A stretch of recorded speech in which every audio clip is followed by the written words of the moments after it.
Hello and welcome to today's episode of Get Into Flow.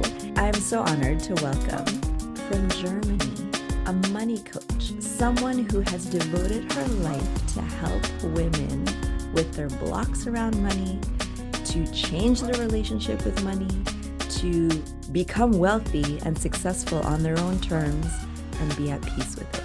So welcome, Hannah Bier. I'm so excited to be here, Sabrina. I've been looking forward to this all day. Yay! We had scheduled this a while ago.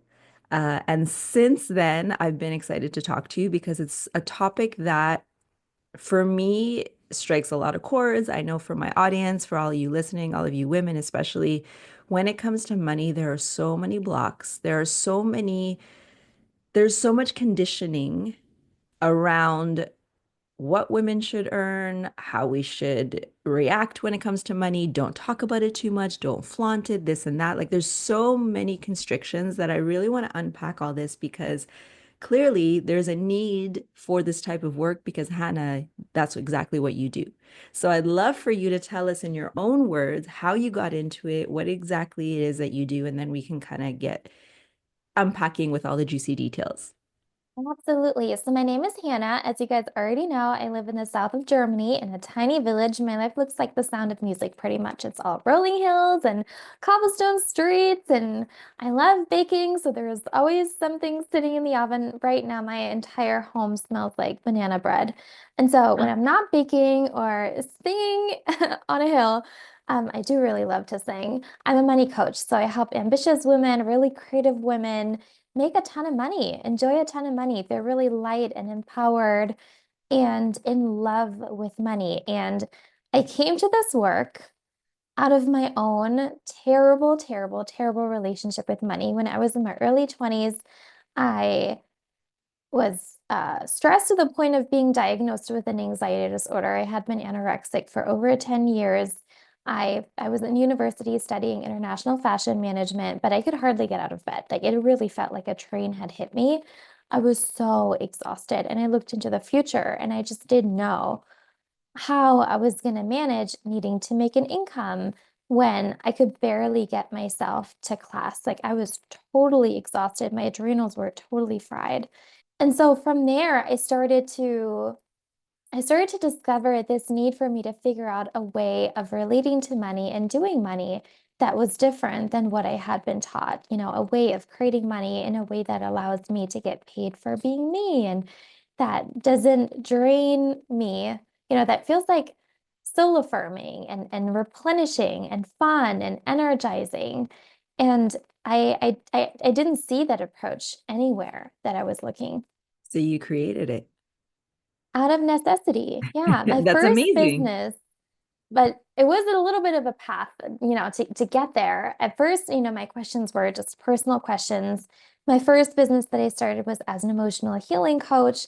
I'm clairvoyant, which means that I see energy. And so when I was in university, since I was so depressed and so incredibly anxious, I started finding all of these amazing healing tools and I started reading my energy and doing energy clearings and it really helped. I started becoming really happy and empowered and fun. My finances were still a big mess. Like I was still, I didn't know what I was doing. And yet my business was thriving. I had so many clients, I was a columnist for magazines. And so my first business was quite successful. And then as a result of that success, I had to really face my relationship with money because suddenly I was making money and all those clients wanted to work with me. So what was I going to price my offers and how was I going to structure my offers and what do I do with the money that comes in and how do I feel about paying all this tax? And I started my business when I was just 22. So while my friends were doing internships and getting their master's degrees, I was like, an entrepreneur and like quite a successful one. And it just really opened my eyes to, again, to the need to learn about money and to discover an approach with money that would work for me. I kind of figured some things out for myself, and I started just finding like the Hannah approach to money. And at the time, I was still holding a lot of shame around it because it didn't feel like it was the way to do it. It wasn't the way that financial experts said that we should manage our money, but it felt really good and it felt comforting. insecure for me. And so my healing clients started asking me what I was doing. We had such great success in our emotional healing work together. So my clients are asking me about money healing. My first response was obviously no. Like, I'm the last person to teach you about money, but they were quite persistent. And so that's how I first started to think that maybe it's not just me who feels totally lost with money, but maybe there was more of us. And maybe there is a path with money that feels empowering and fun and light and easy and productive and fruitful. And that doesn't, mean that money is always a big obstacle for us, that money can be the wind in our sails. And so I started developing that. Love that. And how empowering to shift that thought and shift that perception. And I agree that we're taught that money, like you need to work hard for it. You need to hustle. It needs to be done a certain way, which can feel overwhelming. And even for you, what I'm hearing is that your block at the time was maybe a lack of knowledge of how to go about it. Would that be accurate? I definitely didn't know what I needed to know. And I falsely assumed that I was stupid and that I wasn't intelligent enough and that I wasn't special enough and that I was just too anxious and too easily overwhelmed and too sensitive. So you're absolutely right. It was just that I didn't know what I needed to know in order to be great with money. But I totally assumed that it was a personal failure of mine. Like all the money mistakes that I made, I felt so much shame around it. And, it Mm. took me a long time to forgive myself for some opportunities that I've missed and for some not so intelligent decisions that I've made. But you're absolutely right. It's like, I love baking, so I always liken it to baking. Imagine that you don't have a recipe and you're trying to make a chocolate cake for the first time without a recipe. It's going to be a mess. And so I assumed in that moment I'm a terrible baker. Really, no, I just needed a recipe. I just needed to know what I was doing and from there build my confidence. We often tie it to ourselves and back to our identity, and we make it mean something about us. So I failed at this, I am a failure. And thank you for explaining and sharing that because if we're able to just disconnect ourselves from that experience, we're able to then learn from it. We're able to grow from it and see a different perspective of, in your case, you just needed a recipe. And I think for most people, that's what we need too. And I could definitely relate because I'm someone who told myself, I'm bad at being an entrepreneur. Have I ever tried? No. Before I tried, now I am. I am an entrepreneur, but getting into this world, the thought in my mind was, I don't know how to do this. And I held myself back. And I held myself back with finances as well because I never had to make money in that way. I was hired in a corporate job. So the salary was there. I didn't have to work harder than I was already doing to gain that money. But now being an entrepreneur, it's a whole different game. And the story I told myself is that I don't know how to do this. Like, I'm not good at this before I even tried. And I feel like a lot of women are in that position. And even hearing your story, why do you think that is, Hannah, from your experience? Why are we so conditioned to believe that we're not good at making money or we're not good at being entrepreneurs or just being who we are and getting paid for it? Yeah. I mean, when I first really realized that something needed to change, that I couldn't keep living this way, that the dark cloud around money was following me everywhere and it was totally distracting me from all the good that I had in my life. Like when I was spending time with my friends, when I was working out, when I was traveling, there was always this feeling in the back of my mind of, am I going to be okay? Where's my next client going to come from? Is this next launch going to be successful? What am I going to do with this tax payment that's coming up? And I just had all of these questions. And I was just looking everywhere for answers. And most of the answers that I found just didn't feel right. They just didn't feel good. And to me, it just felt like there wasn't this approach, this feminine approach, this connected approach that I really wanted and needed. And so that's why I'm so passionate about sharing the Money Bliss approach now, which is, what I teach, how to be blissfully happy with your money, because it is the approach that I would have loved to discover back when I was in my, dark night of the soul and not knowing what to do. because there are very simple, timeless recipes with money that you can use to make a really great income. Like my clients usually earn between 15 and 25K a month. Many of us save like 100K, 200K, 300K, add that to your savings to your investments every single year. I had many years where I lived off of 15 to 20% of my income, and I just let the rest of the money stick around and grow. And so I just, back when I was looking for these answers, I just didn't find that approach. All I found was you have to stick to a budget and don't spend too much money, and money is serious and it's really dangerous. And if you don't do it right, the IRS are going to come and hunt you down. And it was just this very fear-based approach to money, you know, and so. And so I think that many of, at least my clients before they come and start working with me, they're in a similar boat where they've just been looking everywhere and nothing really connects. Nothing really makes sense. And it's interesting because, even my millionaire clients, even my clients who come from wealth, even my clients who have a lot of money still feel like money is just the thing that doesn't feel right, the thing that doesn't feel good. So I think as a collective, we just haven't found that feel good approach to money yet. Well said. And also something I want to point out, the fear-based approach, the scarcity. That's the mindset that so many of us have when it comes to money and why we try to hold on to it when we do have it, right? Because we're going to lose it.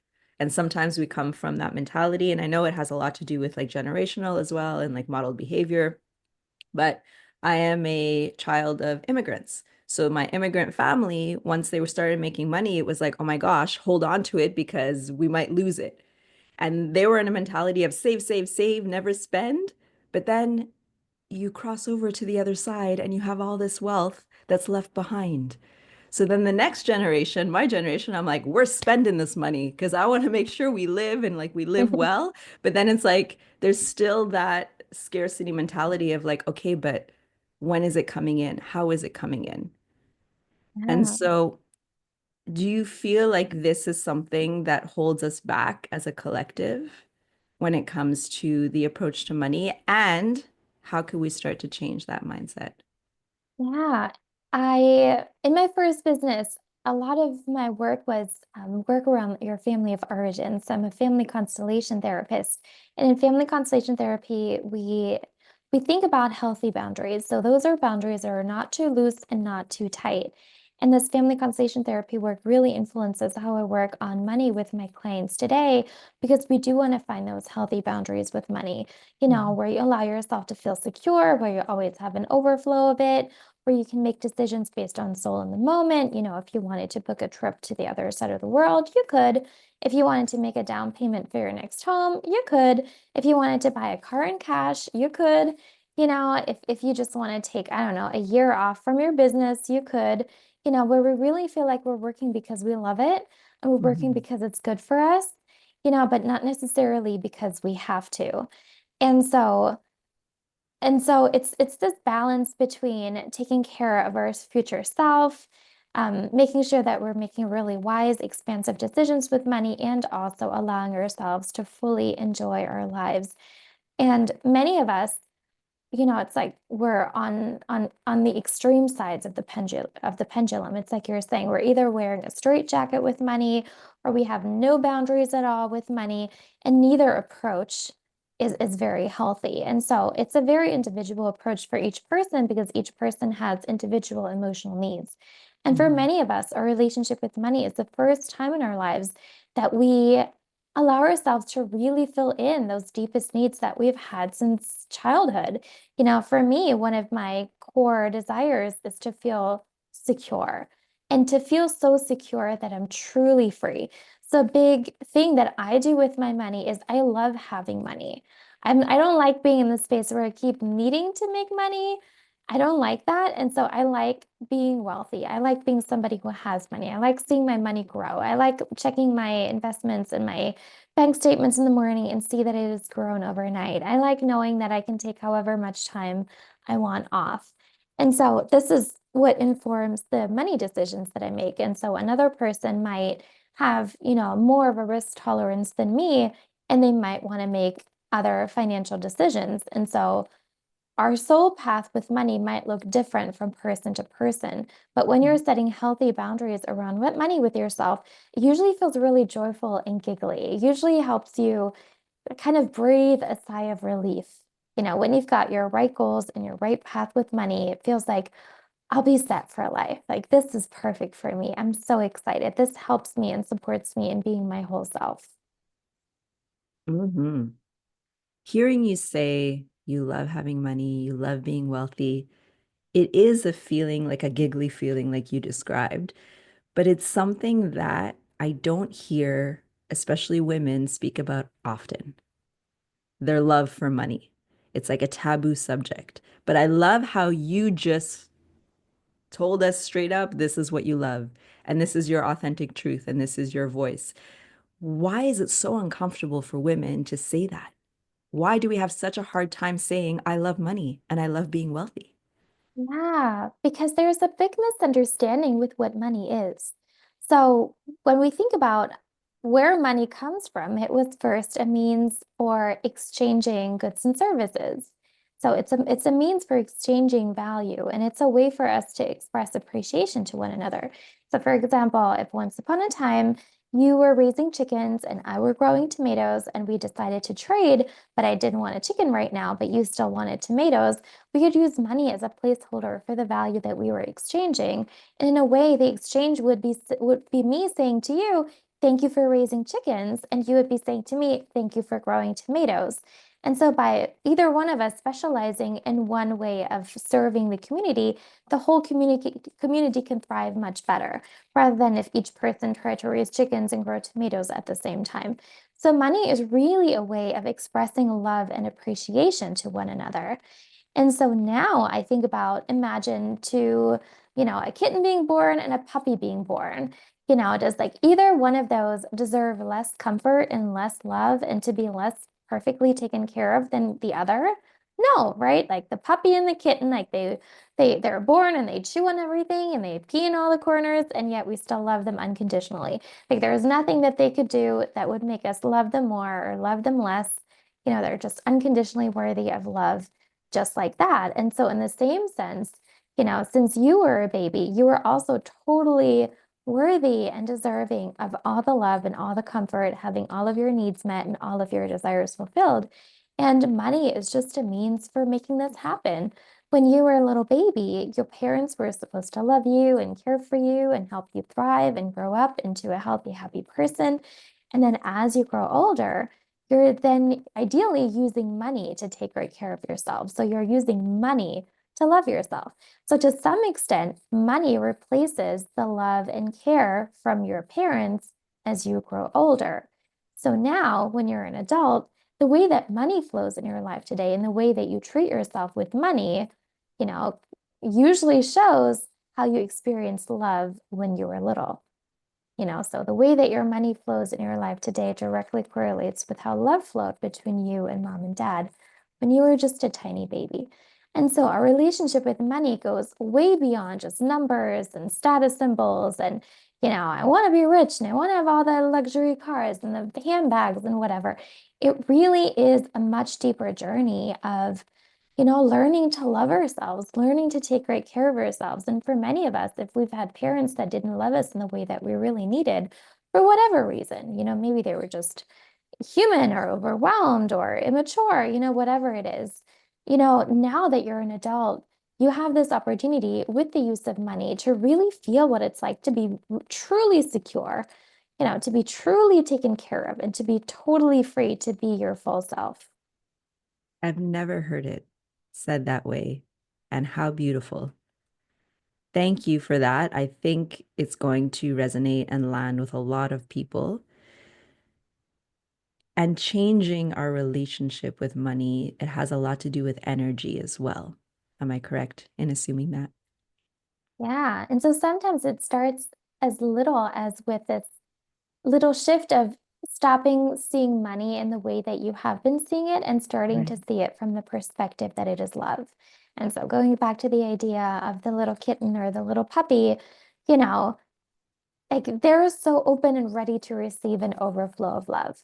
It's safe, right, and good to them. It's like there's nothing more natural. And every single human baby that is being born, they're just like, love me, kiss me, hold me, touch me, and that's just normal. Like all of us are being born with this knowing that having this overflow of love is totally healthy and natural.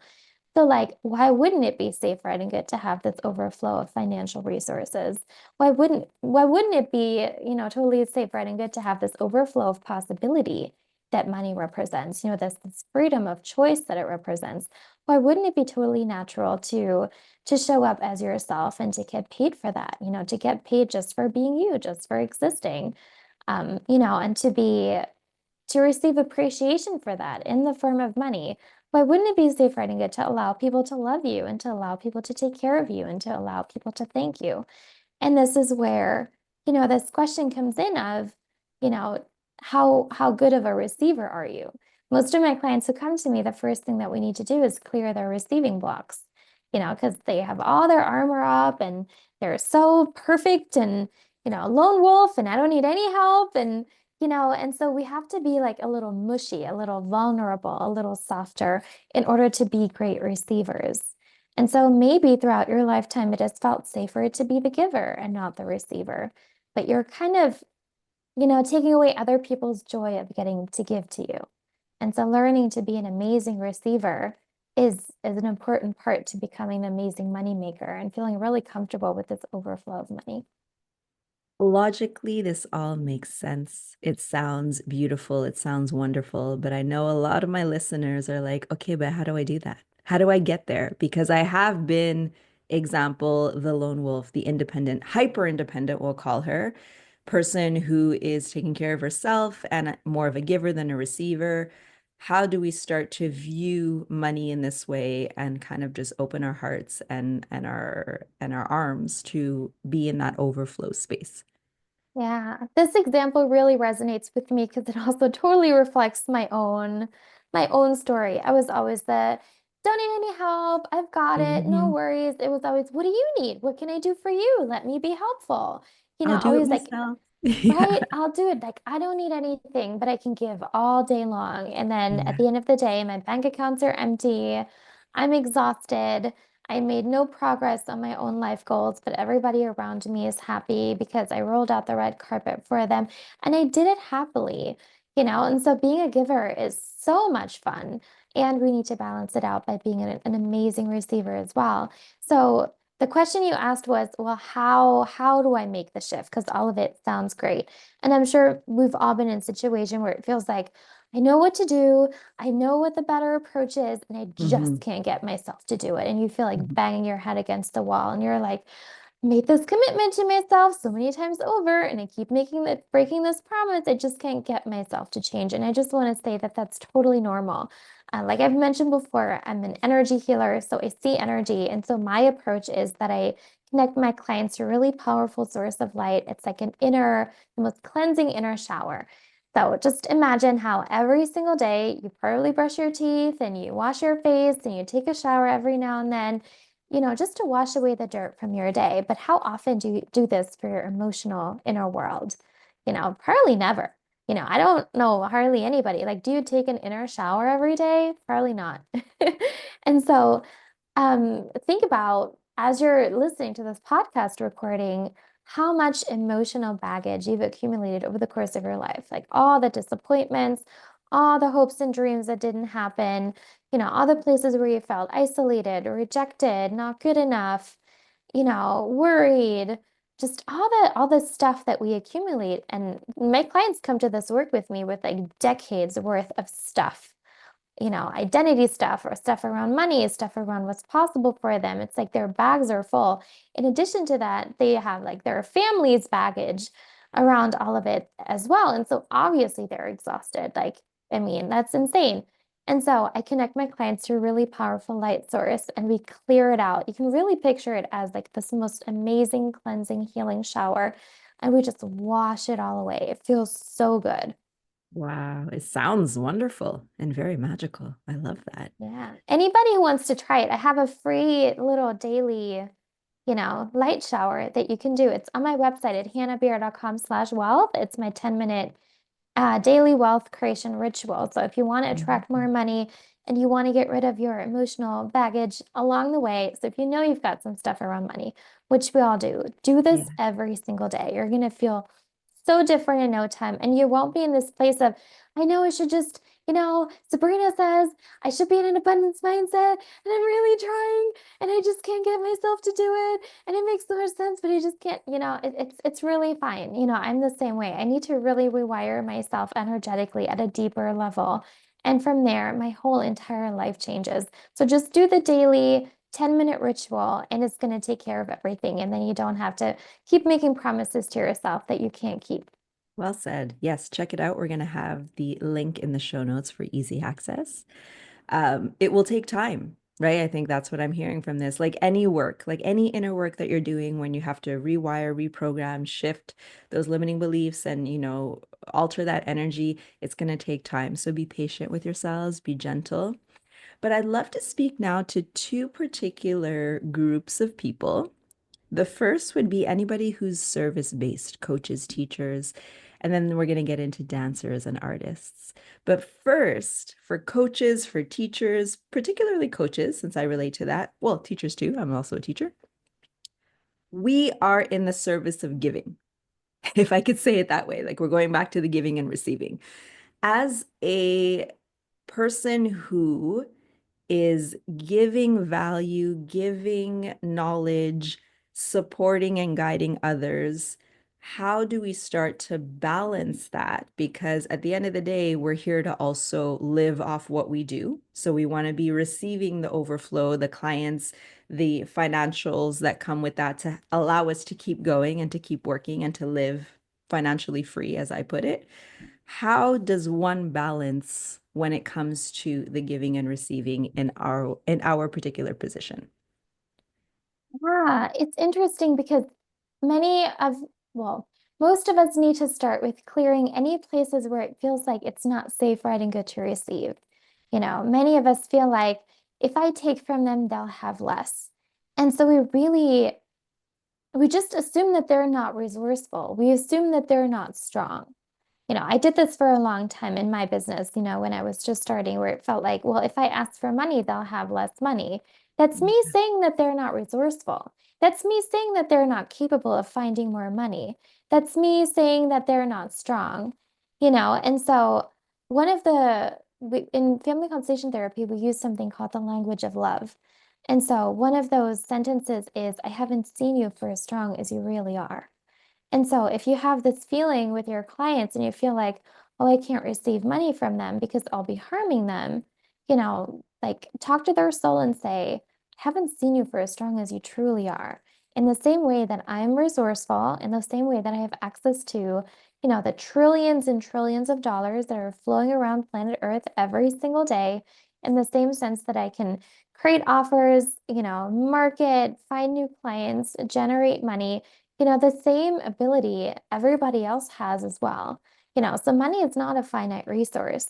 And we need to start seeing people as capable of making their own choices, of coming up with more financial resources, and then the other thing that this might be like a little, this is not so enlightened, so forgive me, but this might make you laugh. Um, in the beginning of my business, I kept feeling like so uncomfortable.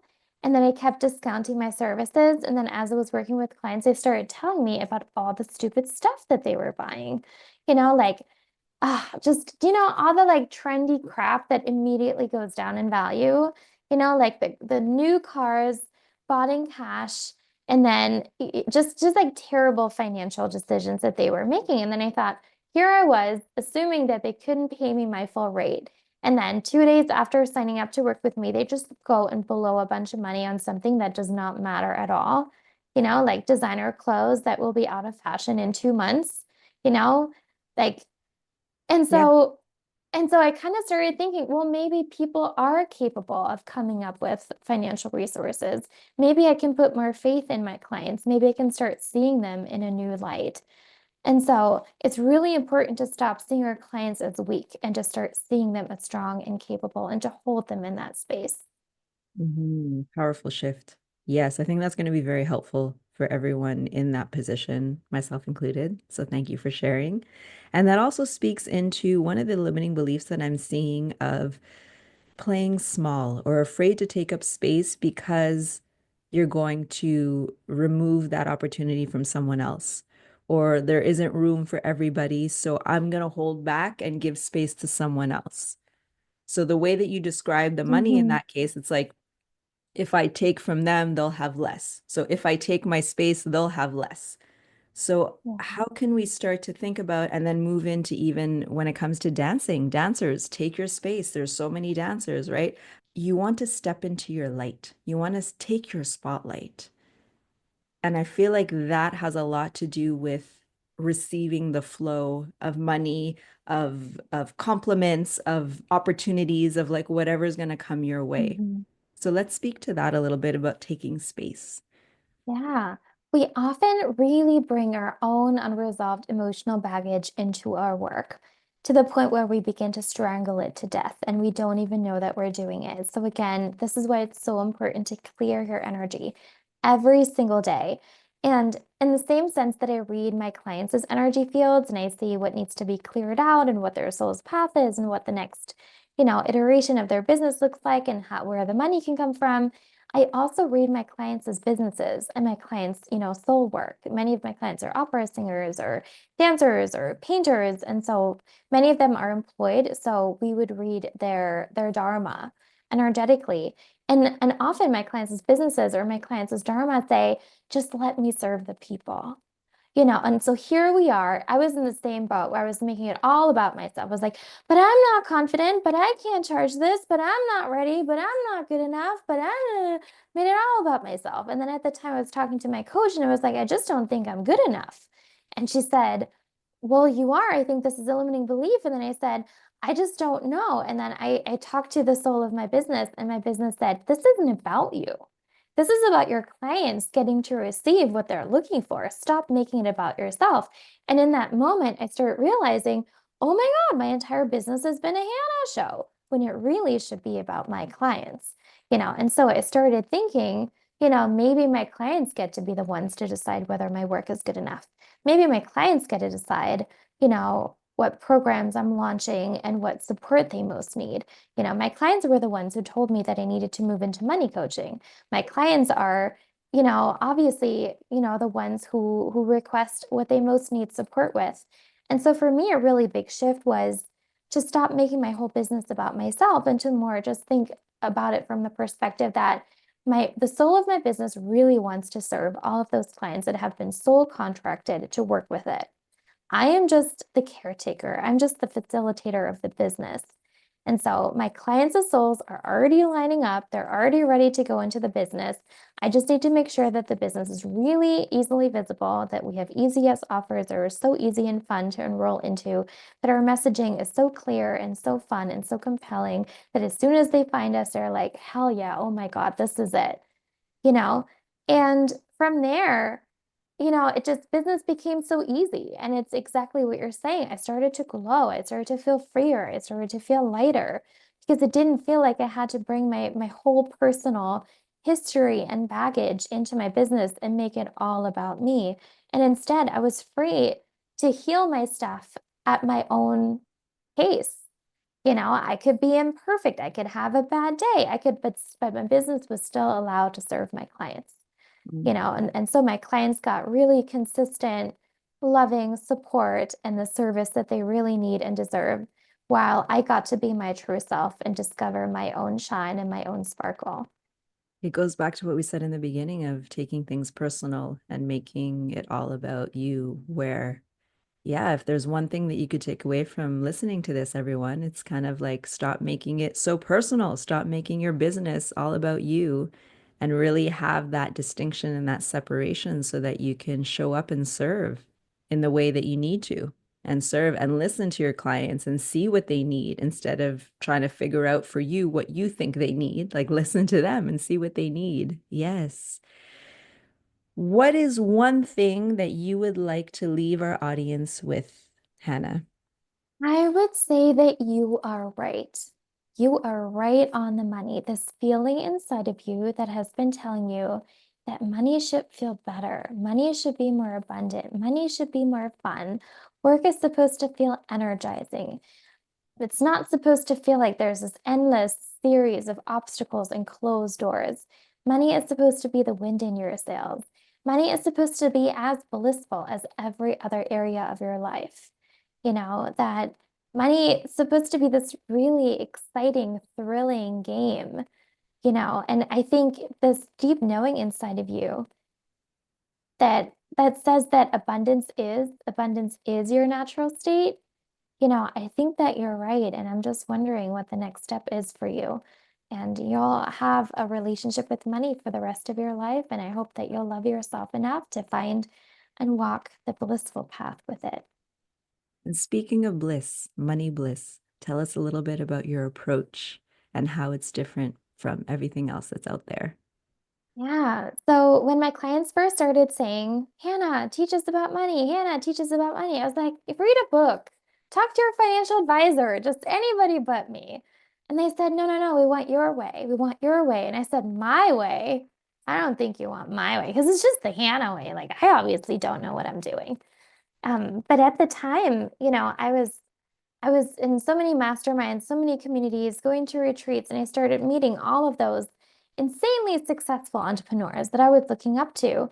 And they often told me things, in private conversations about how their launches were failing and how they took their kids out of private school because they couldn't pay for it. And I started to think that, maybe the peace that I was experiencing with money and the expansion that I was experiencing with money, even though my methods were unconventional, maybe there was something here. And so I just started with a very small group, and that just the word money bliss popped into my mind because I really do feel like my situation with money is really blissful. It's really easy. It's really fun. And so I started, telling my clients, not a financial advisor. I'm just going to teach you the Hannah way, and I'm going to call it the money bliss way of life. You take it or leave it at your own risk. And then my clients started implementing it and, start making all this money, like, I don't know, reached like 15K for the first time in like 2 weeks and sold out their signature offers and got booked on all the podcasts and got all the clients and started all the new businesses. Some of my clients, yeah, are landing insane clients, like Burberry and Nike, and it's just insane. Like their businesses just started exploding, and from there was more and more and more demand. And so I started thinking that maybe my unconventional methods didn't just work for me. Maybe they were, timeless best practices that can actually work for more businesses. And so I've shared a couple of my unconventional approaches to money and business during this interview today. But if you just want to learn more about the Money Bliss way of life, completely new approach that feels so, so good, that's so much fun and brings you more money than you ever dreamed of, you're welcome to check out my website, or you're also welcome to read my book, Wealth from Within. Ooh, thank you. Yes, please, everyone, reach out to Hannah. Check out the notes to make sure that you have all of the links accessible to you. You can reach her on all her platforms. You can check out the book. You can check out the free resource that she mentioned. Yes, thank you, Hannah. Thank you for enlightening us with this beautiful conversation. I think it's going to change how a lot of us view money, our relationship to it, and start to just shift in the direction that feels good for us and that feels like we can step into that spotlight and receive and accept the wealth because, yes, we are good enough. So we can stop that thought and that limiting belief that we don't deserve it, that we have to do something specific to get it. It's available and it's flowing. So thank you, Hannah. Amen, Sabrina.